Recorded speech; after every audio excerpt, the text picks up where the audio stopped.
Assalamualaikum dan salam Sarawakku sayang. Buletin UKAS edisi petang 30 September 2020 bersama saya Fidai Hanan Sahni. Berita dimulakan dengan Kerajaan Sarawak telah meluluskan pusat mengumpul, memproses dan membungkus CPPC di kawasan Sebuyau dengan anggaran kos sekitar RM5 juta. Menteri Infrastruktur dan Pembangunan Pelabuhan Sarawak, Datuk Julaihi Narawi berkata, sebuah agropark juga dicadangkan untuk dibangunkan di kawasan Sebuyau. Menurutnya, yang juga ahli Dewan Undangan Negeri Adun Sebuyau, pembangunan agropark di Sebuyau dicadangkan menggunakan teknologi dan kaedah pertanian moden. Beliau berkata demikian semasa majlis perasmian penutupan program Agriculture Community Outreach Program AgriCorp Dun Sebuyau pada Selasa. Pada itu, beliau turut menyampaikan program bantuan input pertanian kepada penduduk setempat. Seterusnya, sebanyak RM600 juta telah diperuntukkan dalam Pelan Induk Elektrik Luar Bandar Sarawak di bawah program Skim Elektrik Alternatif Luar Bandar Sarawak SARES bagi tempoh 2019 hingga 2020. Menurut Menteri Muda Utiliti Bekalan Elektrik Datuk Liwan Lagang, inisiatif kerajaan negeri itu adalah untuk menerangi 400 buah kampung dan rumah panjang melibatkan 12,000 isi rumah bagi seluruh Sarawak. Untuk bahagian Kapit, jelas beliau di bawah program SARES sejak tahun 2016 hingga 2019, sebanyak 142 rumah panjang dengan 3,100 isi rumah telah mendapat bekalan elektrik 24 jam. Manakala pada tahun ini, rumah panjang yang terlibat dengan penyerahan sistem SARES adalah seperti yang tertera.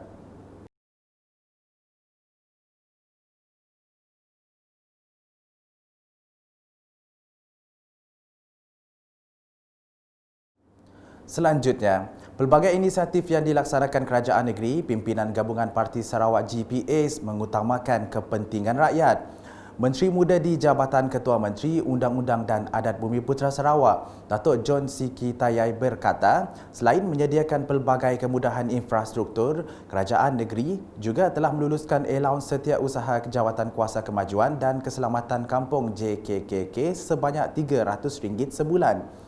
Berucap dalam bengkel Kepolisan Komuniti Daerah Selangau, beliau turut mengumumkan grant projek kecil luar bandar MRP kepada JKKK Rumah Janting sebanyak RM27,000 dan RM5,000 kepada Biro Wanita. Selain itu, seramai 40 orang telah menerima sijil lantikan baharu dan penyambungan semula sebagai tuai rumah.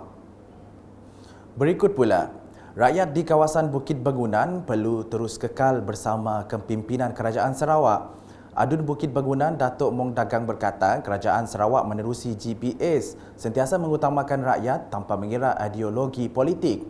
Jelas beliau, antaranya kerajaan negeri telah memperuntukkan dana yang besar dalam usaha menyukat tanah hak adat Bumiputera NCR milik rakyat di negeri ini. Beliau berkata demikian semasa randau GPS bersama komuniti di Rumah Merawi Unggeng, Guaming, Bukit Bangunan.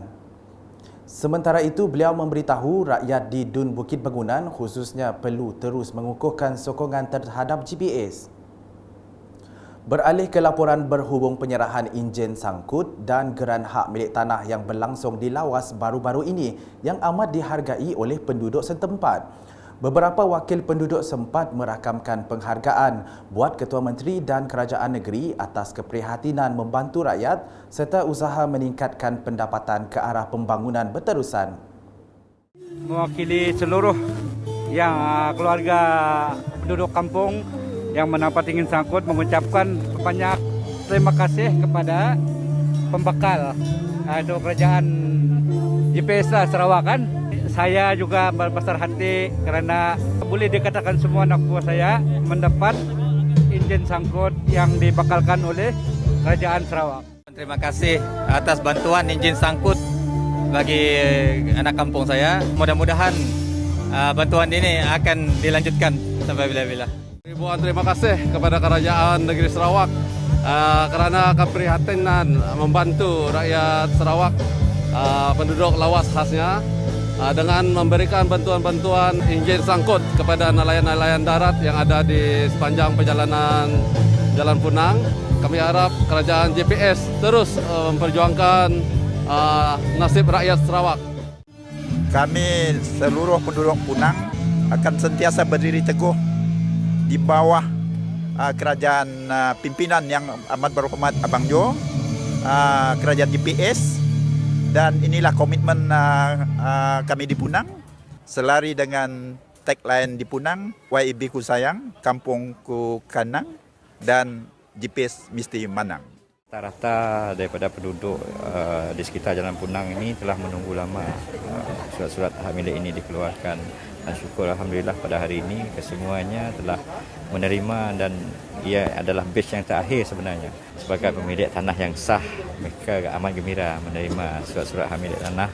Mungkin impian selama ini untuk memiliki pemilikan yang sah ke atas tanah yang telah diduduki sekian lama menjadi kenyataan. Terima kasih kepada kerajaan GPS yang begitu prihatin menyukat tanah rakyat dan memberi surat hak milik kepada pemiliknya dengan usaha yang begitu gigih. Kita akan pertahankan dan kuatkan kerajaan GPS yang ada sekarang dari masa hingga semasa. Kita menyokong penuh apa yang disarankan oleh Yang Amat Berhormat Ketua Menteri.